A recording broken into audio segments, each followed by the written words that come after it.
Hey, welcome back to the Recovery Couch, everybody, where real stories of faith, redemption, and recovery come to life. I'm your host, Brandon Couch, and today we're diving deep into part one of a powerful 2-episode conversation with Julian Jackson Linkhart. Julian's a former college football player whose journey through addiction, spirituality, and self-discovery reminds us that true recovery starts in the heart. Julian opens up about the distractions that pulled him off course, the toxic relationship that clouded his purpose, and the moment he realized that faith, not perfection, was the missing piece. Together, Julie and I explore how ego, identity, and vulnerability shape our path toward healing and what it really means to walk with God through the process of transformation. But before we get started, I want to give a quick thank you to our sponsor, Greg Swartz with Remax Victory and Affiliates. If you're looking to buy or sell a home in the Dayton or Cincinnati area, reach out to Greg for a real estate experience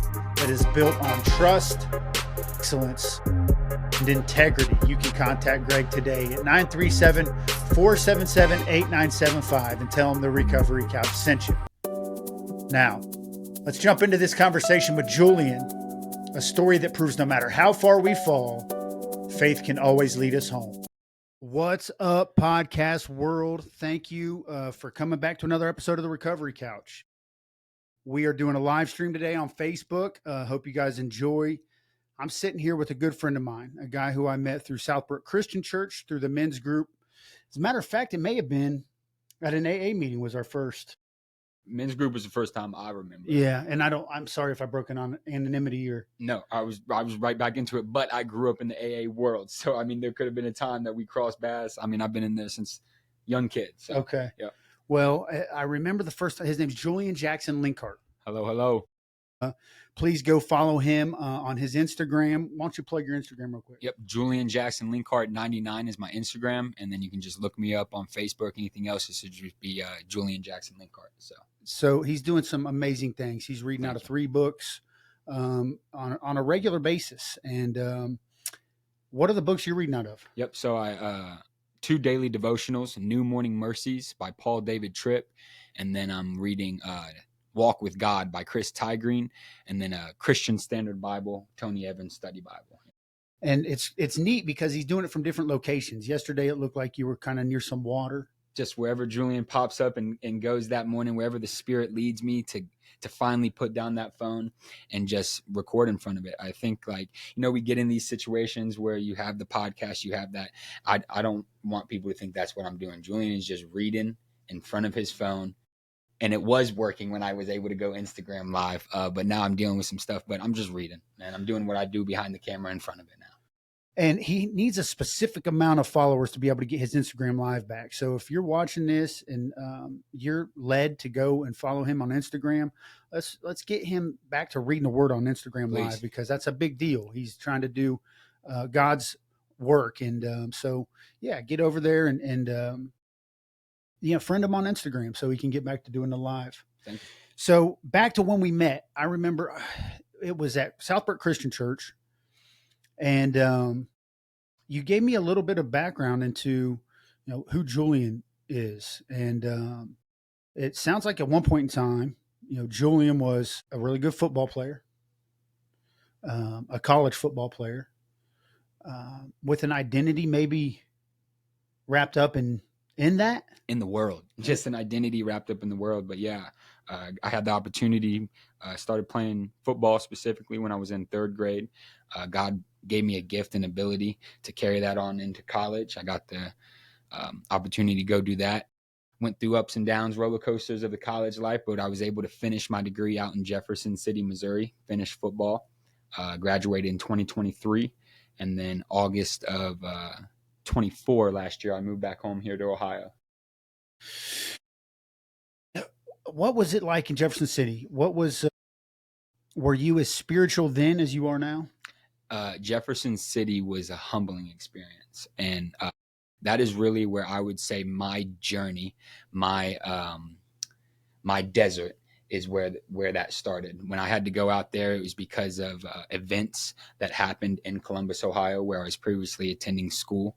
And so I was back at home, living on my grandma's couch, And I got the opportunity to call from Jefferson City, Missouri, the Lincoln University Blue Tigers, and they gave me an opportunity to go play football again. So when I went out there, it was just me and God. And it wasn't even the first 4 days that I was there that the football team actually went to a church, Capital City Church. And that church, as God does, just embraced me, wrapped me with their arms, and just loved on me. Gave me different events, whether it was Bible school or Bible classes, study, men's groups in general, church on Sunday, people involved with the church. They just embraced me and loved on me. And I was able to really grow my relationship with Christ out there for sure. I've always been spiritual. One of my best friends growing up, he lived right down the street from the Vineyard. So it was kind of, Saturdays, go play football and then stay with him, of course, on that night. And then, hey, mom's come pick me up on the way to church. So I definitely got my relationship with Christ because of my mother. She was a huge follower of Christ, still is a huge follower of Christ, and I owe it all to her for sure. But praise God. Yeah. It seems like most spiritual relationships start with like a human figure who's kind of been through the ups and downs of life, turn to God themselves, and then impact us through that. So you say Jefferson City was a big turning point in your life spiritually. Yes. And the way you're saying it is like that was your second stop in football. Second stop in football, yeah. Okay, where was your first stop? First stop was in Columbus, Ohio. I played for Ohio Dominican University. It was a Division II football team. And then I got myself into some trouble there, as we're probably going to. And like I said, I was back at home on the grandma's couch, lost the football scholarship, kicked out of school, kicked out of college. And it's like, what do I do now? Where do I go? I grew up in a place called Enhance U. It was a training facility. Tremaine Hall ran it. There was all sorts of different coaches and people I owe it to. But there was another coach in there, Coach Tuck, and he actually played football at Lincoln University. And I guess just like this moment divine, right? God had a plan better than I did. And one time he was just out in Jefferson City again, visiting some old school grounds, stopping grounds. And he had actually went up into the coaching office and just seeing what was going on. And he knew my situation. He knew I was back at home when I was living on my grandma's couch. He never stopped the process, always stay ready. I was still training, still just believing, hey, this isn't my final stop, but not knowing what I was going to do next. And so when he was there, he, hey, I got a football player I think you guys could use. And by God, grace of God again, the mercy of God, I was able to get a full ride scholarship again off of some practice film. So I had some practice film, didn't really have too much film. I thank you that you say I was a good football player. I was a very average football player. I was a very distracted football player, and I definitely didn't seize the moment that I had. But I was able to get a full ride scholarship with practice film. And once I got out there, man, just changed my life. So we're hearing of Julian that was it's been on a spiritual experience ever since the change from Ohio Dominican to, what was the name of it? Lincoln University. Yep. So to give this story some context, take us back to the Julian who was distracted. And the football player, because it sounds like football was a major vehicle in your spiritual journey. Man, sports in general, I owed it to. But yeah, football was my main sport. Football is definitely what I got involved with the most. It's crazy because I hear that now, but growing up, I played football because, to be honest, it brought me attention. It brought me attention specifically. I started playing football and knew I was good at football because my dad would come to my games. I had the support from everyone around me, but I grew up in a single mom household with my grandparents, owe it all to them. And I would see my dad on the weekends, and he was in and out of my life. It wasn't like my dad was a terrible dad or all these things that now I get to see a little bit more clearer. But he was not in my life. He wasn't present in my life like I would need him to be, like I want to be for my son one day. And so if I played football on Saturdays and I was scoring touchdowns and creating plays on Saturdays, you're going to hear Darius Jackson. Darius Jackson was shouting, and I just saw what it did. You know, I saw what football did for me. It changed and brought me relationships, and I owe so much to the game. I'm actually making that transition now of how I can give that back to the game, because when Julian is away from the game of football, when Julian is away from just sports in general, I feel like I see the destruction that the enemy tries to tear me down with. And I see what destruction that I tear myself down with too. And so it's all about giving back. And, you know, when it's time to hang up the cleats and put away the helmet and the shoulder pads, you got to do that. You got to recognize that. And then you got to give back. You learn about something, you earn in that thing, and then you return. You got to give back. It's all about giving back and serving. I think you know that. So yeah, no, and I love that. I've never heard it put like that. you earn, or I apologize. You learn, you earn, you return. Yeah. Amen to that. So tell the audience a little bit about like how you excelled in football. What position did you play? And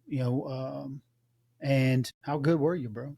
I told you, man, I was average. I was average football come player. on, man. For real. So I don't understand how your practice film is going to get you a full ride scholarship. I didn't do anything, man. It was God. It was just God. It was Lincoln University, Blue Tigers, man. What position did you play? So I played everything. I played everything growing up. And then once I got to college, my first game, it was just mainly defense. High school, mainly defense, a little bit of offense here and there, punt return, stuff like that in high school. But once I got to the college level, it was just mainly defense. I started my first career game as corner. Our safety, starting All-American safety, had actually broke his collarbone. So got transitioned to safety from there.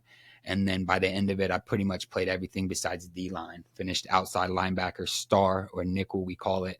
And, but yeah, I got to play everything. But growing up, like I said, man, first time I touched a football, first game ever, third grade. I still remember it to this day. Riverside over there across from the Wright Pat Air Force Base. They wanted my birth certificate. I scored like 6-7 touchdowns. Called me shake and bake. Very first game, man. I saw the attention. This was the first time I touched the ball, man. People loved it. I loved it. I had a gift from God to play the game of football. And I was just blessed, man. I was just blessed. So. Yeah. So, and thank you for sharing that, dude. I think that gives a lot of context to who you are. And and I love, one of my favorite things about you, bro, is that you're humble. Gotta be. And I love that about you, but helping us understand, you know, the football vehicle that got you to Liberty, to that church in Jefferson City that, made a huge impact on your spiritual life. I think it helps us understand, who you are, the person who went on this journey. Yeah. Right. So tell us about what happened in Columbus and why you lost your scholarship. Yep. So I got in Columbus, I was doing everything a young man could do in Columbus, Ohio. It led me to being distracted, not focusing on the game of football, not focusing on the gift that God gave me, not focusing on my education, picking up drugs, women, weed, money, wealth, status, whatever you think. I was probably picking it up, doing it, being distracted by it. I ended up getting involved with a relationship with a young lady. Me and this young lady pretty much tore up that school. She was an athlete herself. She played soccer. She was on the soccer team. And man, we had just moment after moment, time after time of her trying to fight for my love and me just being blinded by the moment, being blinded and distracted by everything else, not feeling the love that this woman had for me, not appreciating the love that this woman had for me. And, it led to event after event. We live in a world and a society that, yes, you should be held accountable. And you should own what you go and do. At the same time, we live in a society where it's very easy for women to open their mouth and say just about anything and get the grace and get the, okay, that's the problem. And so me and this young lady had a relationship, a very toxic, unhealthy relationship. And we were given multiple, basically you could say, restraining orders on that college campus, like 6-7 different opportunities. Me and the young girl lived in the same building, on the same floor, about 4 rooms down from each other. So at first that was awesome. That started. But then when you start cheating, start lying, start manipulating, start doing all these things, 4 doors down ain't the best thing. You cause a lot of havoc, a lot of chaos. They gave us opportunities from moving different floors. Okay, that didn't work. Let's get them out of different buildings. Okay, that's not working. Um, let's just separate them different side of the campus. That's not working. These two individuals are not listening. They just keep coming back, keep causing chaos, keep causing destruction, and I was doing things I shouldn't have been doing too. I was doing things that I just should not have been doing. Some true, some untrue, and they ended up kicking me out of the school, and that's what led me to being back at my grandma's house. By the grace and mercy of them, my grandparents, I owe it all to. Like I said, they allowed me to move back in with them, and and like I said, I was living on the couch, living in the house, and shout out to Coach Tuck, man. He helped me out just by one day being in there, had some practice film, said we're gonna make something happen. Shout out to T Hall, man, and they made it happen. They gave me an opportunity, got me out to Lincoln. Coach Tuck was a huge part of that, like I said, and practice film. It was literally fall film, a little bit of game film that I had. That's what they went off of, and they gave me a full ride scholarship. Now, at the same time, Lincoln University hadn't won a game in like 7 years, 8 years, something like that. Crazy record. But, everything changes. And now they're actually, I think they're 2-1, 2-2 for the first time. They were 2-0 for the first time since like 1973 this year. So they got some new coaches and stuff up there, I hear. And I just got the opportunity to go out there and play football. So what happens inside of you, man, when there's a difficult conversation at Ohio Dominican? Yeah. With somebody who had that conversation with you? Was it your football coach? Everybody. Man, me and this young lady, like I said, we were both athletes on the team or in the school. So we had pretty good, what would be the word? We had pretty good resources around us, right? Yeah. And I mean, we talked with everybody from friends to coaches to athletic directors to counselors to presidents of the school. So, but that's as the chaos is going on. So these resources are coming in while the chaos. So there's a first spat of chaos, and then they start bringing in resources like counselors, or they bring in okay, well that didn't work. Now we're talking to an AD. Now the coaches are getting involved. Really. Seeing something probably in both of you individually. Man, the first time that I had brought her around my coach, one of my coaches, the very first thing he said to me, and it's crazy that I get to say this now while I'm looking in your face. The very first thing he said to me was, "You guys are going to burn this place down." And I didn't know what I mean. You two are going to destroy each other. You're not right for each other. And back then, saying it now, that's where that I'm going to show you. Yeah. You don't know nothing, man. You ain't going to do nothing. But it was one of my coaches, man, D-line coach. He looked at us. He's like, "You two are not good for each other. It's not going to work." She was there present when... No. He had said this to me after, behind the back. And I was just so caught off guard. Because the energy was that off between the two. Like, people could feel the toxicity. Man, it's fire and gasoline. Yeah. And at the same time, like, I have to recognize that nowadays that there is an enemy in this world. I believe in a God. I believe in Jesus Christ. And I believe two things, good and evil. And when you try and mix these two things, whether one's good and one's bad, whether both are bad, whether both are good, if it's not focused and aligned on God and the purpose and the mission that he has for you, I think people that do have that recognition and that maturity, they see it clear as day. And that's what he did. He's like, "Man, this is not good. This is not good. I'd get away. I would not do this." And I didn't date too many women. I've definitely been around the block, and disappointed I have, because I know that this word that I read, I'm not obeying it. I'm not listening to it. And I'm disappointed in that, but I have. And so, but I don't date too many people. This was like my second or third girlfriend. And so I was just like, man, I'm putting everything down finally. And I'm picking up a girl, and you're going to tell me that this ain't the girl? Man. All right. And we did exactly what he said. Yeah. Exactly what he said. And I think that story helps illustrate like a bigger picture of like, so this platform is a recovery-based platform. And typically when people hear recovery-based platform, it's like drug addiction, right? But I think this illustrates a bigger picture of, if we're it doesn't have to be substance. It could be lust. It could be, toxic relationships, it could be being addicted to chaos. The enemy knows what your weakness is. Absolutely. So even though my story goes through drug addiction, Mhm. everything else applies. Yes. Underneath that drug addiction. Yes. Everything else applies. The feeding of the flesh. Mm. And so I'm thankful for that illustration, because that might paint a picture for people who see the word recovery in the name and they think that, well, this don't apply to me because I don't do drugs. Yeah. And I come from the same thing. Drug addiction for sure. Sex addiction, lust addiction, money addiction. Julian was addicted. Julian is still letting it ring out of his heart. I'm still going to the same stuff as we'll get out here eventually, I'm sure, but addicted to the world, addicted to my flesh, addicted to things. If you are idolizing anything but God, you're wrong. Addicted to the opinion of other people, is addicted to people, validating me.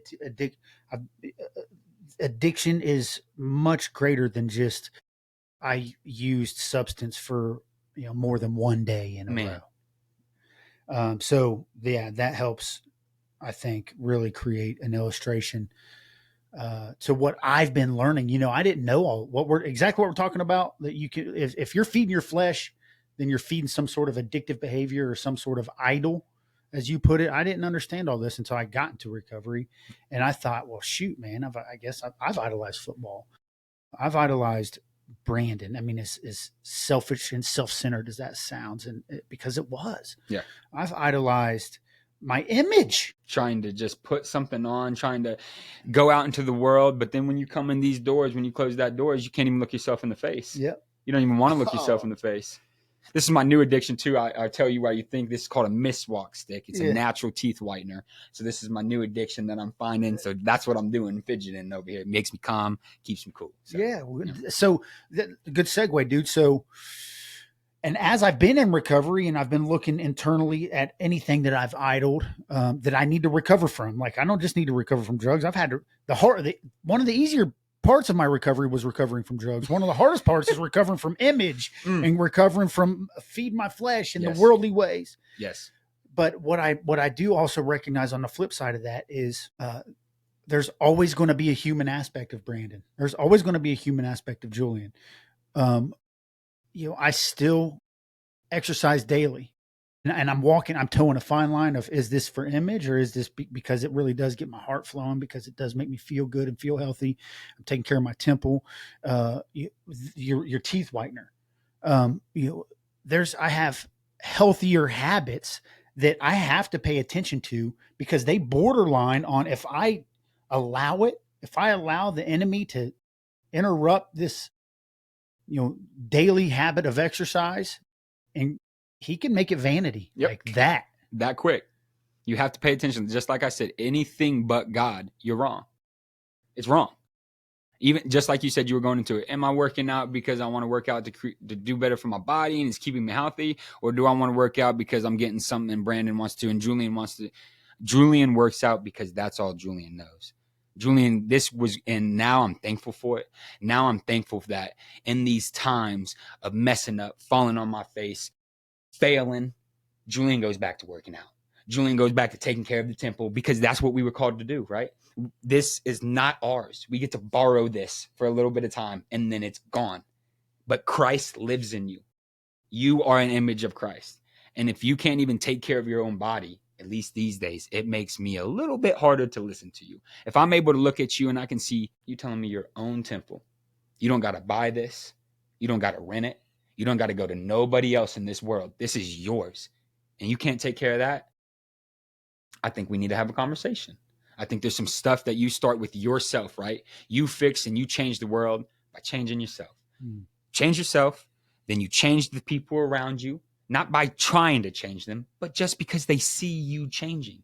They see how God is living in you. They see the things he's doing for you. Then you go out in your community, your gyms, your schools, your teams, your whatever you're involved in. And then slowly or surely you get to be trusted, as we were told, with more things. But if you can't even carry yourself, if you can't even take care of yourself, I don't know how you expect to do much more. There's a lot of wisdom in what you just said, because it does. life's been described to me as like the movie The Matrix. And, the spiritual war and the life that we live, we are like each individual. Brandon, and my daily walk, I'm Keanu Reeves of the story. Julian's the Keanu Reeves of the story. Yep. And the guys in the suits with the little earpieces are the enemy. They're demons, Satan, whatever, to make this an easy illustration. All we have to realize is that God loves us. He has our back no matter what. That's all we need. And then and when we start eliminating our human effort, then we're able to, dodge bullets. Yep. Killing that flesh, man. You got to die to it. Yep. Like I said, good and evil. Yep. You have one on each ear. Yep. One can be louder than the other one. And sometimes I'm a simple man. It's that simple though. Sometimes you got to turn the one down. Sometimes you got to flick one off. Sometimes you got to tell one you got to go. Because I feel like my grandma says this saying, do the next right thing and go slow. That's what my grandma tells me. And it is so hard for Julian to do the next right thing and go slow through my 26 years. It's been hard. Yeah. But when I pay attention to how simple that is, that's all you got to do. People know what to do. I feel like really people know what to do. And there are some people that are so caught up in the world that don't know. But usually you know what to do. Yeah. You know what the right thing is. You know what the wrong thing is. And that's where I was getting to, like the inner matrix, I think. So inside of us, it's the same war as that movie illustration. Mm-hmm. So it's in the parable that I've heard most often describe this is the two wolves inside of you. You're going to either feed the good wolf or you're going to feed the bad wolf. And the little boy asks the Chinese proverb guy, well, there's two wars inside of me, Papaw. Well, there are two wolves at war inside of me. Which one wins? The one that you feed. The one that you feed. And that's the inner matrix of our mind and our body. Yep. That, which one are you feeding? Which one am I feeding on a daily basis? Picking up that cross daily, right? Daily. But now, just because I understand that proverb doesn't mean that sometimes I feed the bad wolf. Mm-mm. You can be angry and not sin. Yeah. It tells us that. Be angry. Just don't sin. Yep. Don't allow it. Don't allow the wolf that you're feeding to take over and mutilate. That's above my pay grade. My bad. Whatever that word is. Mutilate the other one. Yeah. Because when it kills the other one, then there's only one living in there. Yep. And if you're not growing, you're dying. But the point I want to make right now, at this point in the conversation is there's sometimes I fail, dude. There's sometimes I fail. Every day. On a daily basis. Every day. Yeah, on a daily basis. Now, the difference between today and 5 years ago is I don't let my failures define me. Mm. And I can bounce back and I start to remember God loves me regardless of that failure. I'm worthy. I have value. He trusts me. I trust him. Unlike 5 years ago where, a failure would just be like, as if I needed any more proof that I wasn't. I'm out of here. Yeah. I'm going to go back to smoke. I'm going to go drink. I'm going to go find something. I'm going to go feed my flesh because I feel like for me, I can't speak for you, but when I fed my flesh through my failures 5 years ago, 10 years ago, fueled my ego. Yeah. Which has been one of the biggest tools the enemy's ever used against me. Me too. So let's shift gears a little bit but that's good content right there, brother. But so while we're on the topic of ego, of feeding flesh, can you share the moment or experience that was the turning point for you when you decided to break free from feeding your flesh? Almost about 2 weeks ago. Once again, I'm once again living at my grandmother's house. I'm now in the basement. I'm sitting here out back in the middle of the night, 2 a.m., smoking weed, looking at a fire. And I'm thinking, how did I get here? How did I get here? What am I doing? All this faith, all this time, all this reading, all this destruction, all this chaos.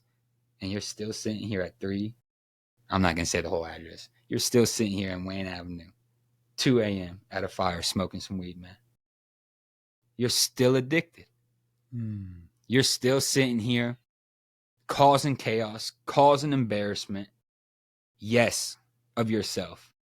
But most importantly, of your God, of the people around you, of the 2 people, 3 people really, that are up in this house right now that love you, What are you doing? You can't put down the stuff that grows out of the ground. You really can't put it down. No, this got to stop. And I don't want to go too far into it. I don't want to get off topic too much, but that was my addiction growing up. I picked up weed at about the age of 11.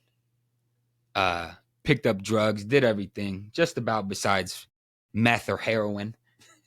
And that's by choice, because you and I both know when you start doing that other stuff, there's probably some cut with it, you know, but yeah. And I just went on this whirlwind. I grew up in AA. Right there, that one over behind Bob Evans. I forget which one that one is. I can't remember. I know the name of it. But every single one. My dad's been sober 33 years in the AA community. You probably know him. And man, a lot of chaos went on in those scenes, but I grew up thinking, if I don't pick up no alcohol, I'm good. Oh, I ain't got no problem. I ain't drinking. I ain't looking like these people. Homeless with a cardboard sign.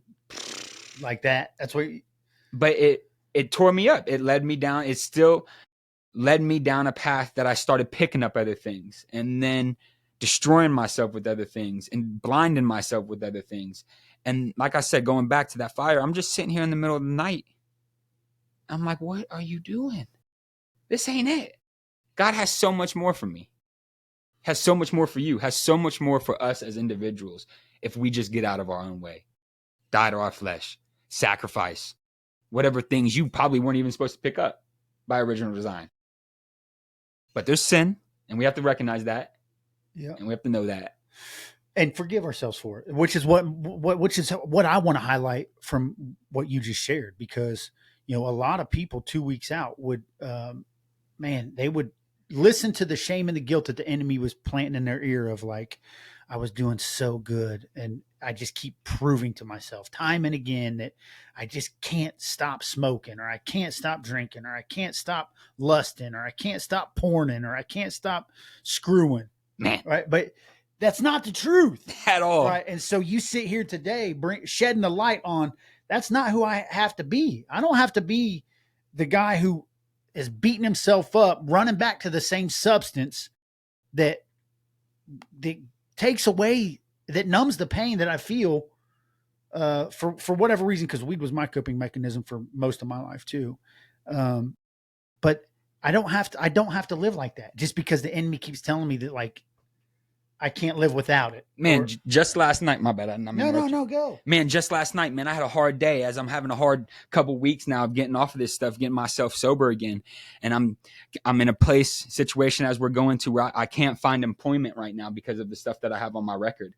And so I'm doing odd jobs. I'm out here tearing up bushes, doing whatever. And man, I just got my butt kicked yesterday. And I'm sitting there with my grandpa, and we're driving back home, and he goes, "Do you smell that?" I was like, "Oh yeah, I smell it," because we know what we smell. And he's like, "Man, I smell it all the time now." And I'm like, "Yeah, I know." And I was like, "Man, I sure could use one right now. I sure want one." And man, I took myself home, showered, had a good plate of food, and went to bed. And woke up this morning feeling refreshed, alive. Better than you would have if you would have done the opposite. Yeah. And I think there's an important piece there of, there's people that have been in my addiction recovery journey that have been like, God took away my want for the substance.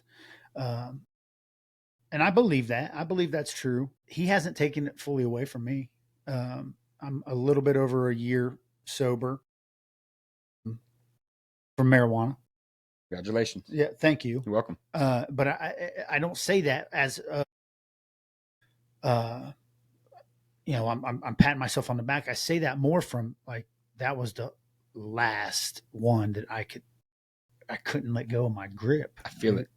I have so many justifications that it didn't ruin my life like some of the other stuff, including, women.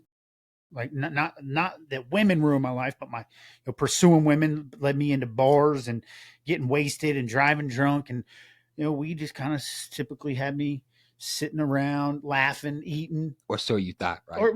But it was. I mean, the truth is, I wasn't in as many compromising positions as other Yes. drugs or alcohol had put me in. And I agree, because I was there too. Yeah. I was that's the whole point of it my whole life. I was like, yeah, you've done everything else, but the weed, it shows you out. Yeah. The weed, it puts you in the house, depending on which one you smoke, right? Yep. In the fridge, and you're just cool, but distraction.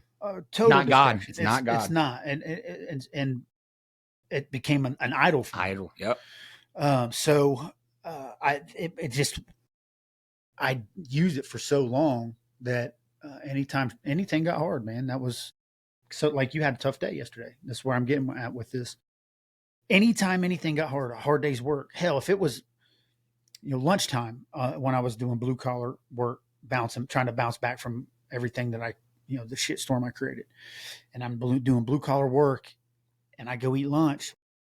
Man, I just needed a little smoke. Gosh, right before I return. Yep. I needed just a hit or two, right? And then, and then I'll be cool. And the rest of the day, man, you catch me over here doing my job, like perfect. Because I'm chilling and I'm good.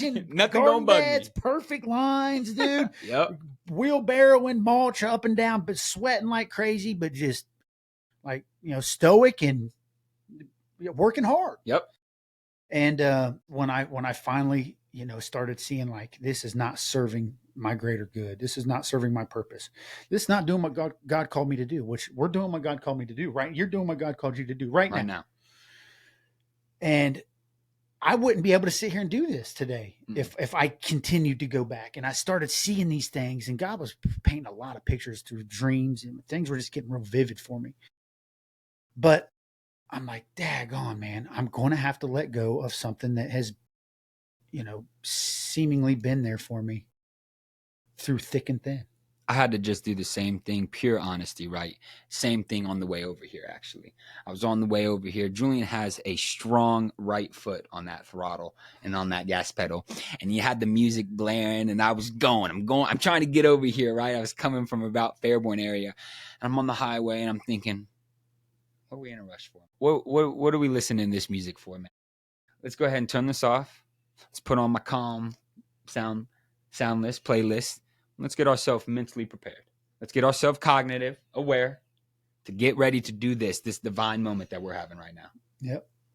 Yeah, I do that on a daily basis. Typically in exercise, like, I'll dabble into, like, my pump up music. And then when it starts making my mind race, I go back to I have to have a calm mind. I think people forget that the devil was the king of worship. Yeah. Right? Yeah. He, through the music, through your ears, that was his. Yeah. And now today, if you pay attention, what are people distracted by? What's the easiest way you can get in front of somebody? That screen. Yeah. Through their ears, Yeah. what they're listening to. Yeah. Gotta pay attention. Well, and shoot, I mean, all the hip hop I listened to, probably from like late 90s on, was glorifying drugs and, like, sleeping around. And I don't think it's any accident that that's what ended up happening. You can get a whole record deal off of it. Go up there and act a fool. Yeah. Go ahead and put tattoos all over your face. Go and do that. Not the tattoos are bad, because I got them all over. But go and do this, drug this, glorify that, sex that. Yep. Tell them. And it's just blinding us. And I don't, I'm not taking away from the way anybody else eats and feeds their family. Never. That is not what I'm doing. But that messaging resonated too much inside of me, and then it affected my decision making. And I just can't listen to it. Right. And it's not their fault. No, it's my fault. You go do, maybe yours isn't that, right? Maybe the way that the devil or the enemy or God, you're right, you don't become weak to that. Julian was becoming weak to that. Yeah. Yep. Even simple music. Yep. Simple stuff looking on a screen. Simple stuff smoking and drink. Simple things that you shouldn't. I abused. Yep. I idolized. Yep. So Julian can't do that. You're right. I want to thank you for joining us on the Recovery Couch. This has been a True Story Media production. Julian's story reminds us that real change doesn't happen overnight. It happens one honest conversation, one act of surrender, and one step of faith at a time. Join us next week as Julian and I discuss part 2 of his fantastic journey. This episode was brought to you by my good friend JB Davis at South Dayton Toyota. For integrity, service, and unbeatable deals, call JB at 513-267-5225 then tell them the Recovery Couch sent you. To learn more about the Recovery Couch, book me for a speaking engagement. Or you can order an autographed copy of my book, Step 4, A Journey Through Addiction, by visiting our website at www.recoverycouch.com. If today's episode encouraged you, share it with someone who needs it. Share it with someone who needs hope. And until next time, keep showing up, stay honest, and keep stepping forward in faith. And remember, you always have a seat right here on the Recovery